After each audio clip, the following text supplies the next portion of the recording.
So hello everyone, greetings of the day. मैं Ravi Tiwari, gate academy के इस प्लेटफॉर्म में आप लोगों का स्वागत है। आज के इस सेशन में हम लोग बात करेंगे मैग्नेटिक सर्किट्स के बारे में, क्योंकि प्रीवियस ईयर्स में जितने भी आरआरबी जेईई के एग्जाम हुए हैं, मैग्नेटिक सर्किट का बहुत अच्छा खासा क्वेश्चंस देखने के लिए मिला है, बहुत ज्यादा नंबर ऑफ क्वेश्चंस देखने के लिए मिले हैं। तो ओवरऑल वेटेज जो है मैग्नेटिक सर्किट्स का ज्यादा है। हम लोग आज के सेशन से स्टार्ट करते हैं, राइट। तो मैग्नेटिक सर्किट में कुछ नहीं है, इलेक्ट्रिकल एनालॉगस टर्मिनोलॉजीज यूज करके आप किसी भी तरीके का कोई भी क्वेश्चन सॉल्व कर सकते हैं। मैग्नेटिक सर्किट में आपको ज्यादा पढ़ने की जरूरत नहीं है, जो भी बेसिक टर्मिनोलॉजीज हैं उन्हीं पे, ये बेसिस पे कुछ क्वेश्चंस आपको पता होने चाहिए। तो चलिए आज के सेशन में हम लोग स्टार्ट करते हैं। कोर्स स्टार्ट करने से पहले हम लोग बात करते हैं कि फॉर्म फिलअप होना चालू हो चुका है आरआरबी जेईई का 30 जुलाई 2024 से एंड 29 ऑफ अगस्त 2024 लास्ट डेट है। तो इस ड्यूरेशन में फॉर्म जरूर फिलअप करिएगा। फॉर्म फिलअप करने के पहले यूट्यूब में अवेलेबल वीडियोस जरूर देखिएगा, जो कि सजेस्टिव वीडियो होंगे किस तरीके से फिल करना है, जिससे आपको एक बार बेसिक आइडिया लग जाए, राइट। क्योंकि आरआरबी आपको बार बार मौका नहीं देगी कि आप एक से ज्यादा फॉर्म, अगर एक फॉर्म गलत होता है तो दूसरा फॉर्म भरने का मौका नहीं मिलेगा। ध्यान देते हैं। गेट एकेडमी का जो टीम है वो both CBT1 and CBT2 777 rupees में कवर कर रही है। जितने भी सब्जेक्ट हैं CBT1 CBT2 में, जिस दिन आप परचेस करते हैं वो सारे के सारे सब्जेक्ट्स के लेक्चर्स आपको प्रोवाइड कर दिए जाएंगे। किसी भी तरीके का कोई वेट करने की जरूरत नहीं, क्योंकि एग्जाम आपके सर पे है, राइट। समय बहुत कम है। तो चलिए फर्स्ट क्वेश्चन की तरफ हम लोग आगे बढ़ते हैं। फर्स्ट क्वेश्चन है आज के सेशन का, what is the unit of magnetic flux. What is the unit of magnetic flux? Very simple question, किसी भी तरीके का कोई दिमाग लगाने की जरूरत नहीं है। तो यूनिट फ्लक्स का, just a second, magnetic flux की यूनिट आपको वेबर देखने के लिए मिलेगी। बहुत सिंपल सा क्वेश्चन है, राइट। फ्लक्स कैसे रिप्रेजेंट करते हैं? फाई से, एंड इसकी जो यूनिट होती है वो क्या देखने के लिए मिलती है? Weber. And tesla is the unit of flux density. Flux density का डेफिनेशन क्या होता है? Flux passing per unit area of cross section. Flux का क्या यूनिट होता है? Weber. And area of cross section of core AC से represent करें अगर हम लोग, area of cross section of core, C is in subscript, तो weber per metre square, weber per metre square, और इसी को हम लोग कहते हैं टेस्ला। टेस्ला से भी हम लोग रिप्रेजेंट करते हैं इसकी यूनिट को। देन हेनरी किसकी यूनिट होती है? इंडक्टेंस की। इंडक्टेंस आपको पता है, कैपेसिटेंस की यूनिट फेरेड, रेजिस्टेंस की unit Om, and Henry is the unit of inductance. बहुत सिंपल है, आपको पता होना चाहिए एज इलेक्ट्रिकल इंजीनियर। एम्पियर की यूनिट बताने की जरूरत नहीं, क्योंकि आप लोग क्या हैं? Electrical engineers. करंट की यूनिट होती है एम्पियर्स, वोल्टेज की यूनिट होती है वोल्ट्स। ये सब बताने की जरूरत नहीं है, राइट। तो सेकंड हम लोग क्वेश्चन के बारे में बात करें ना। Magnetic circuit, the reluctance of a circuit is analogous to which component in an electric circuit. तो जो बेसिक कॉन्सेप्ट है आज बात कर लेते हैं इसके बारे में। बेसिक एनालॉजी के बारे में बात करते हैं। Analogy, basic analogy. तो यहां पे हम लोग इलेक्ट्रिक सर्किट ड्रॉ करते हैं, plus minus, and this is EMF, electromotive force. Electromotive force का क्या काम होता है सर्किट में, क्या प्रोड्यूस करने का? यहाँ पे एक रेजिस्टेंस हम लोग रिप्रेजेंट कर देते हैं। तो इलेक्ट्रोमोटिव फोर्स का काम होता है करंट प्रोड्यूस करना सर्किट में। तो हम लोग V = IR लिखते हैं ना, या फिर E = I multiplied with R से रिप्रेजेंट कर सकते हैं। I = E divided by R से रिप्रेजेंट कर सकते हैं। R = E divided by I से हम लोग रिप्रेजेंट कर सकते हैं। बेसिक टर्मिनोलॉजीज है। तो यहां पे हम लोग क्या करते हैं, ध्यान दीजिएगा कि सर्किट हम लोग सेम रखते हैं। सर्किट सेम, यही रेड कलर की सर्किट हम लोगों ने उठाया है, यहां से सेम सर्किट मैं ड्रॉ कर रहा हूं, कोई भी डिफरेंसेस नहीं है यहाँ पे, सेम सर्किट। लेकिन टर्मिनोलॉजीज हम लोग चेंज कर देते हैं, टर्मिनोलॉजीज चेंज कर देते हैं। मैग्नेटिक सर्किट में क्या कहेंगे? EMF जैसे होता है इलेक्ट्रिक सर्किट में, यहाँ पे आपको MMF देखने के लिए मिलता है। जैसे करंट प्रोड्यूस करता है EMF, वैसे ही मैग्नेटोमोटिव फोर्स का काम होता है सर्किट में फ्लक्स प्रोड्यूस करने का, फ्लक्स प्रोड्यूस करने का। एंड देन जैसे रेजिस्टेंस करंट के फ्लो को अपोज करता है, वैसे ही रिलक्टेंस जो होता है, रिलक्टेंस फ्लक्स के फ्लो को अपोज करता है। तो इसका बेसिक आइडिया आपको होना चाहिए। एंड यहाँ पे ये भी पता होना चाहिए कि MMF is equal to N multiplied with I होता है। तो आपने डिटेल सेशन देखा होगा तो उसमें आपको आइडिया होगा N multiplied with I is nothing but MMF. तो ये जो डिनोट किया हुआ है हम लोग ने एमएमएफ को रिप्रेजेंट किया हुआ है। तो जैसे कि E is equal to I R होता है वैसे ही हम लोग लिख सकते हैं क्या, MMF is equal to flux multiplied with reluctance. Flux multiplied with reluctance, flux is equal to क्या लिखा जा सकता है, MMF divided by reluctance. Analogy देखिएगा कि जैसे करंट की एनालॉजी मैग्नेटिक फ्लक्स में, मैग्नेटिक सर्किट में क्या है, फ्लक्स। ईएमएफ की एनालॉजी क्या है, एमएमएफ। रिलक्टेंस की एनालॉजी क्या है, रिलक्टेंस। तो ये बेसिक्स है, आपको पता होना चाहिए। And then reluctance is equal to हम लोग क्या लिख सकते हैं, MMF divided by flux. MMF divided by flux, यही बेसिक एनालॉजी थी। एंड जैसे कि R is equal to, just a second, red colour का पेन यूज करते हैं हम लोग फॉर योर अंडरस्टैंडिंग। तो R इज इक्वल टू हम लोग जैसे लिखते हैं रो L बाई A। तो आप लोग इंजीनियर्स हैं, आपको पता होना चाहिए बेसिक फॉर्मूला। तो जैसे इलेक्ट्रिकल सर्किट में रेजिस्टिविटी प्रॉपर्टी होती है, वैसे अगर हम लोग बात करें रेजिस्टिविटी का अपोजिट क्या होता है, कंडक्टिविटी ऑफ कंडक्टर। रेजिस्टिविटी का व्युत्क्रमानुपाती क्या होता है, कंडक्टिविटी होती है। And then length of the conductor and area of cross section of conductor, right. तो इस तरीके से रेजिस्टेंस को हम लोग रिप्रेजेंट कर सकते हैं, ये बेसिक फॉर्मूला देखने के लिए मिलता है। सिमिलरली अगर हम लोग मैग्नेटिक सर्किट्स के रेस्पेक्ट में बात करें तो reluctance is equal to 1 upon sigma. Sigma था यहाँ पे, सिग्मा का एनालॉजी क्या देखने के लिए मिलेगा, जैसे सिग्मा कंडक्टिविटी मतलब एलॉइंग प्रॉपर्टी होती है कंडक्टर की to pass the current. Similarly यहाँ पे परमेबिलिटी जो होती है वो एलॉइंग प्रॉपर्टी होती है मैग्नेटिक मटेरियल की to pass the flux, to allow the flux formation. तो परमेबिलिटी का क्या डेफिनेशन हम लोग कह सकते हैं, this is the ability of the material to permit the flux. Permeability in the sense, permeability is the ability of the material to permit the flux, ability of the material to permit the flux। इस तरीके से definition आप याद रख सकते हैं कि जिसकी परमेबिलिटी सबसे ज्यादा होगा वो सबसे ज्यादा फ्लक्स को फ्लो होने देगा अपने आप में से मटेरियल, राइट। तो लेंथ ऑफ द कंडक्टर था वहां पे, यहाँ पे length of the magnetic core and area of the conductor था, यहाँ पे area of cross section of the core. तो ये एक बेसिक फॉर्मूला है जिसको आपको माइंड में रखना है, इसके बेसिस पे आने वाले क्वेश्चंस आपको देखने के लिए मिलेंगे। अब किसी भी तरीके का कोई और ज्यादा कॉन्सेप्ट सीखने की जरूरत नहीं है, प्लस और माइनस यही क्वेश्चंस आपको रिपीट होंगे। In a magnetic circuit, the reluctance of the circuit is analogous to which component in an electric? तो reluctance किसके analogous है, जिस तरीके से reluctance यहाँ पे है, यहाँ पे क्या है, analogous है resistance की, कैपेसिटेंस है कि इंडक्टेंस है कि कंडक्टेंस है, रेजिस्टेंस है। रेजिस्टेंस का काम होता है अपोज करना करंट के फ्लो को। नेक्स्ट हम लोग बात करते हैं the magnetomotive force MMF is given by which formula. MMF is given by which formula. तो देखिएगा ये तो बिल्कुल भी गलत है, बिल्कुल गलत है। MMF is equal to I R, ये भी गलत है क्योंकि एमएमएफ का भी फॉर्मूला आपने देखा, MMF is equal to flux multiplied with reluctance लिखा जा सकता है। MMF is equal to flux multiplied with reluctance लिखा जा सकता है। अभी हम लोगों ने फॉर्मूला देखा, जैसे E is equal to I R होता है, similarly MMF is equal to flux multiplied with reluctance लिखा जा सकता है। तो यहाँ पे देखिएगा आई आर और यहाँ पे फाई आर देखने के लिए मिल रहा है, तो दोनों जगह आर आर है, तो रेजिस्टेंस है कि रिलक्टेंस है, हो सकता है ये भी सही हो। और एक फॉर्मूला अभी हम लोगों ने और देखा, क्योंकि एम्पियर सर्क्यूटल लॉ के बारे में आपको पता होगा, ampere सर्क्यूटल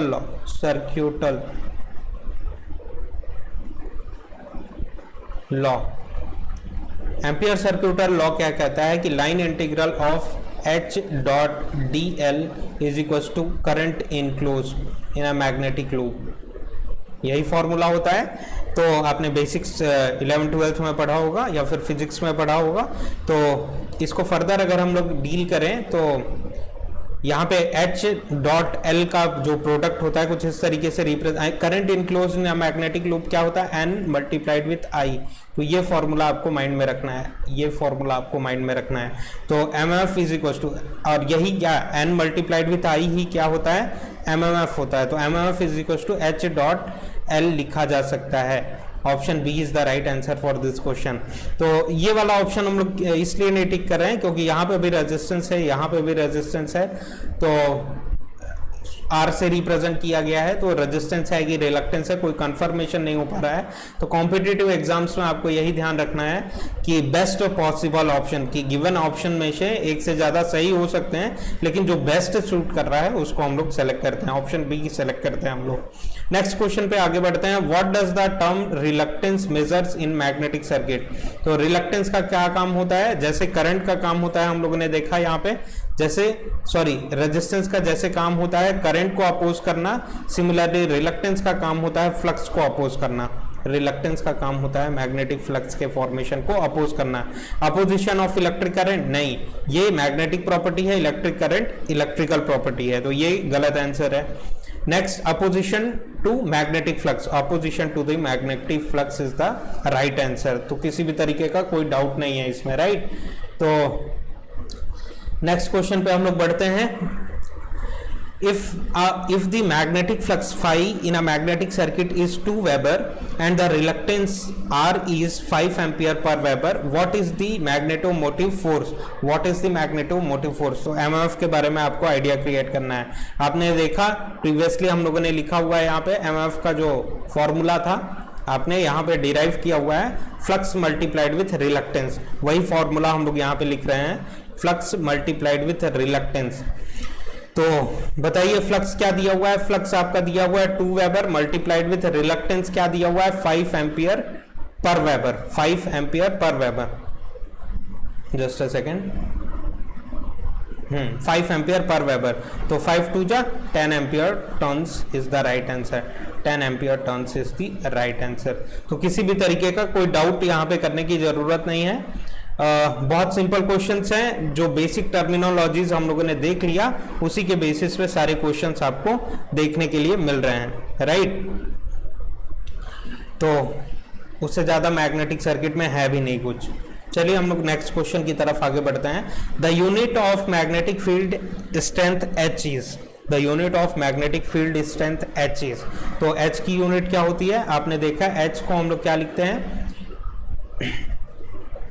Ni divided by L। Previously हम लोगों ने डिराइव किया हुआ है। H इज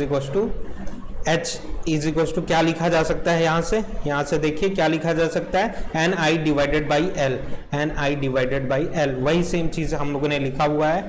तो the unit of magnetic field strength H क्या हो जाएगा, देखिए एम्पियर करंट की यूनिट होती है, एंड N यूनिट लेस होता है, number of turns 150 constant value है, राइट। तो इसको टन से रिप्रेजेंट करते हैं, and L is the metre, ampere turn per metre, ampere turn per metre. Option B is the right answer. किसी भी तरीके का कोई डाउट करने की जरूरत नहीं है। जो भी कॉन्सेप्ट हम लोगों को लर्न करना था मैग्नेटिक सर्किट में हम लोग कर चुके हुए हैं, उससे ज्यादा लर्न करने की हम लोगों को जरूरत नहीं है। नेक्स्ट क्वेश्चन पे आगे बढ़ते हैं।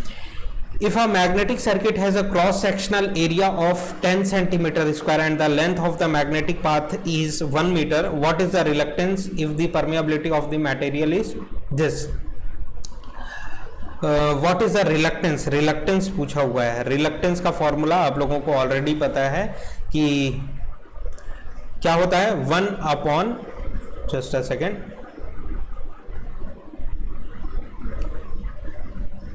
रिलक्टेंस का फॉर्मूला अभी आप लोगों ने देखा, 1 upon mu is the permeability, total permeability, length of the core divided by area of cross section of the core. तो 1 upon mu, mu is equal to mu naught mu R. हम लोग detail में लिख रहे हैं ना, जिससे understanding में किसी भी तरीके का कोई डाउट ना हो। आपको एग्जामिनेशन में इतना डिटेल लिखने की जरूरत नहीं है। अंडरस्टैंडिंग करने के लिए आपको डिटेल्ड आइडिया होना चाहिए कि कहाँ से कौन सी चीजें आ रही हैं। Mu naught is equal to क्या होता है, 4 pi into 10 raise to the power of -7 henry per metre. Mu naught की क्या यूनिट होती है, हेनरी पर मिनट मीटर में। तो म्यू आर, म्यू आर दिया हुआ है क्या, magnetic circuit has a cross sectional area 10 centimetre, magnetic path is 1 metre, if the permeability of material, अच्छा परमेबिलिटी ऑफ मटेरियल क्या दिया हुआ है, टोटल परमेबिलिटी दिया हुआ है आपको कि इतना ही है, तो mu R is equal to suppose कर लेते हैं 1 है, mu R is equal to 1, कुछ नहीं दिया हुआ है तो आपको 1 सेलेक्ट कर लेना है। लेंथ ऑफ द कोर क्या दिया हुआ है 1 metre, magnetic path, length of the flux path क्या दिया हुआ है, जस्ट अ सेकेंड, 1 मीटर दिया हुआ है, and area of cross section of core क्या दिया हुआ है 10 centimetre square, 10 centimetre in the sense centimetre को स्टैंडर्ड यूनिट SI यूनिट में कन्वर्ट करना है, तो 10⁻⁻⁴ से हम लोग यहाँ पे मल्टीप्लाई करेंगे। तो इस एक्सप्रेशन को जैसे ही हम लोग सॉल्व करते हैं हम लोगों को आंसर मिल जाएगा, जो कि आंसर होगा कुछ, और इसको हम लोग जैसे ही सॉल्व करेंगे option B is the right answer for this question, 0.25 ampere per weber. तो इतना डिटेल सॉल्यूशन करने की जरूरत नहीं है, अगर आपका प्रैक्टिस है तो आप डायरेक्टली ये लिख के इमीडिएटली आंसर निकाल सकते हैं, राइट। तो ध्यान दीजिएगा, कॉम्पिटिटिव एग्जाम है, टाइमिंग इंपॉर्टेंट है। आज के सेशन में हम लोग डिटेल सॉल्यूशन क्रिएट कर रहे हैं जिससे आपकी अंडरस्टैंडिंग में कोई दिक्कत ना हो। तो नेक्स्ट क्वेश्चन पे मूव करते हैं। In a magnetic circuit increasing the length of the magnetic path will increase the reluctance, decrease the reluctance. तो रिलक्टेंस इज इक्वल टू, अभी आप लोगों ने देखा R is equal to V by I होता है ना, तो सिमिलरली MF बाई फ्लक्स लिखा जा सकता है, राइट। तो यहाँ पे NI डिवाइडेड बाई फ्लक्स लिखा जा सकता है। जस्ट रिवाइज कर रहे हैं हम लोग। तो इंक्रीजिंग द लेंथ, लेंथ से रिलेट कैसे करें हम लोग इसको, तो रिलक्टेंस का डायरेक्ट फॉर्मूला अभी आप लोगों ने देखा, mu length of the core divided by area of cross section of the core, length of the core divided by area of cross section of the core. तो reluctance is directly proportional to length of the core है ना, या फिर length of the flux path है। तो reluctance जब directly proportional है length of the flux path के, जस्ट अ सेकेंड, रिलक्टेंस जब डायरेक्टली प्रोपोर्शनल है लेंथ ऑफ द कोर और length of the flux path के, तो LC भी लिख सकते हैं इसको, L5 भी लिख सकते हैं। तो क्या बोल रहा है, increasing the length of the magnetic path, increasing the length of the magnetic path will increase the reluctance, increase the reluctance. तो किसी भी तरीके का कोई डाउट नहीं हम लोगों को। Which of the following materials has the highest permeability? तो ऑब्वियस सी बात है, आयरन की जो परमेबिलिटी होगी वो हाईएस्ट होगी गिवन मटेरियल्स में, हाईएस्ट। क्यों हाईएस्ट होगी, क्योंकि एयर क्या है, नॉन मैग्नेटिक मटेरियल है, नॉन मैग्नेटिक है। And then steel and copper, सारे के बारे में हम लोग बात करते हैं, जस्ट अ सेकेंड। तो ध्यान दीजिएगा, यहाँ पे जस्ट जूम आउट करते हैं हम लोग इसको, हैंड रिटन नोट्स जो आप फॉर्म कर रहे हैं उसमें ऐड कर लीजिएगा, राइट, जिससे किसी भी तरीके का कभी फ्यूचर में डाउट ना हो। तो देखिएगा, एयर एक नॉन मैग्नेटिक मटेरियल है, आयरन क्या है, फेरोमैग्नेटिक मटेरियल है, स्टील क्या है, फेरोमैग्नेटिक मटेरियल है, एंड कॉपर क्या है, डायमैग्नेटिक मटेरियल है, एल्यूमिनियम क्या है, पैरामैग्नेटिक मटेरियल है। तो ध्यान दीजिएगा, एयर की जो रिलेटिव परमेबिलिटी होती है वो नॉन मैग्नेटिक मटेरियल है, एयर, वुड, ये सब की रिलेटिव परमेबिलिटी आपको 1 देखने के लिए मिलती है, राइट।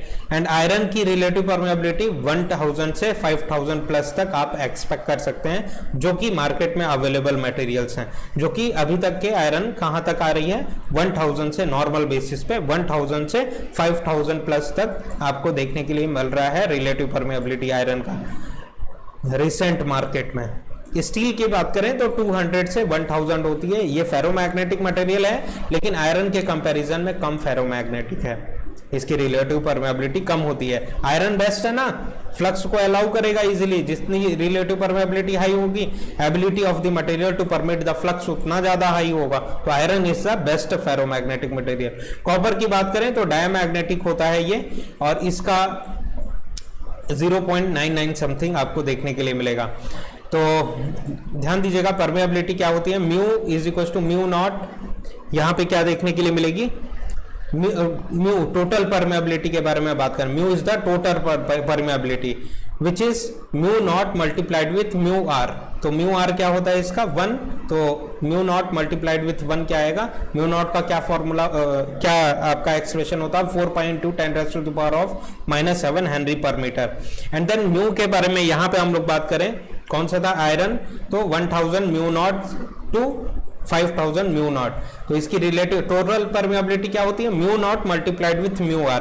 तो रिलेटिव परमेबिलिटी से मल्टीप्लाई करके इस तरीके से एक्सप्रेशंस देखने के लिए मिल रहे हैं। डिटेल एक्सप्रेशन के बारे में बात करते हैं। Air is the non magnetic material, और नॉन मैग्नेटिक मटेरियल की रिलेटिव परमेबिलिटी वुड, प्लास्टिक, ये सब की 1 देखने के लिए मिलती है। परमेबिलिटी तो ये थ्योरी आप पढ़ सकते हैं। एंड देन आयरन के बारे में बात करें, iron is a ferromagnetic materials ranges from 1000 to 5000। Permeability and steel के बारे में बात करें, ये भी एक फेरोमैग्नेटिक मटेरियल है, टिपिकली रेंजेस फ्रॉम इतना टू इतना। तो इसके बारे में हम लोगों ने देख लिया हुआ है। नेक्स्ट सेक्शन में आते हैं हम लोग, और क्या दिया हुआ है चीजें।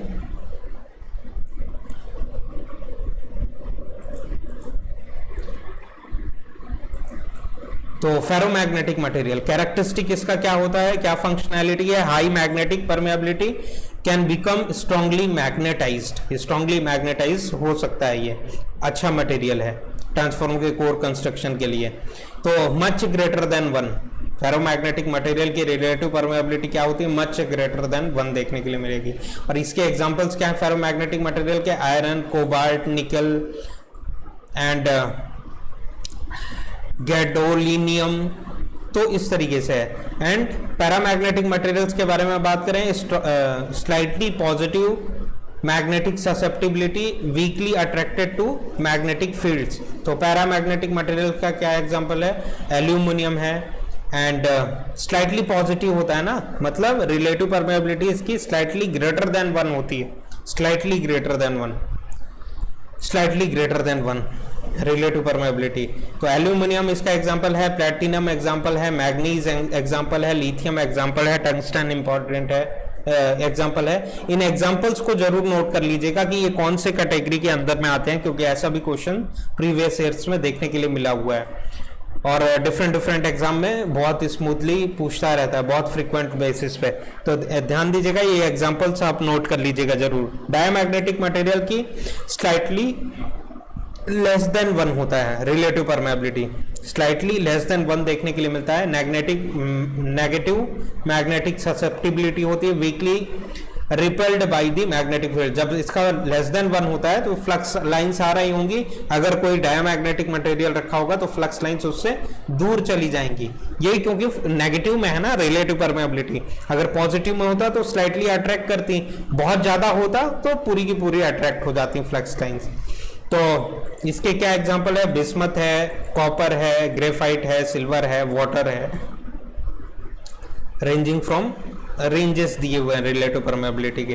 देन हम लोग बात करें non magnetic material. Non magnetic materials के बारे में बात करें, do not exhibit significant magnetic properties, permeability close to 1 देखने के लिए मिलता है, मतलब 1 देखने के लिए मिलता है। जहां पे भी नॉन मैग्नेटिक मटेरियल होगा आप अप्रोक्सीमेटली 1 लिख सकते हैं रिलेटिव परमेबिलिटी। तो एयर का 1, ग्लास, प्लास्टिक, वुड, रबर, ये सब एग्जांपल है आपके नॉन मैग्नेटिक मटेरियल्स के। Just a second. तो चलिए नेक्स्ट स्लाइड में हम लोग आगे बढ़ते हैं। The total magnetic flux in a circuit is 0.1 weber and the reluctance is this, what is the magnetomotive force.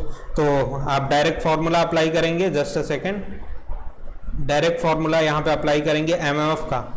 MMF is equal to क्या होता है, वी इज इक्वल टू क्या होता है, आई आर होता है ना। Similarly flux multiplied with reluctance, तो flux multiplied with reluctance, flux कितना मेंशन है 0.1 वेबर मेंशन है, एंड रिलक्टेंस की वैल्यू कितनी मेंशन है 20 एम्पियर पर वेबर मेंशन है। तो आपको यहाँ से आंसर क्या मिल रहा है 2 ampere turns. 2 ampere turns is the right answer for this. 2 ampere turns is the right answer for this, right? तो option A is right.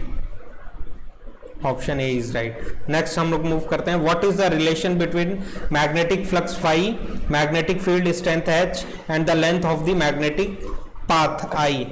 देखिएगा just a second time.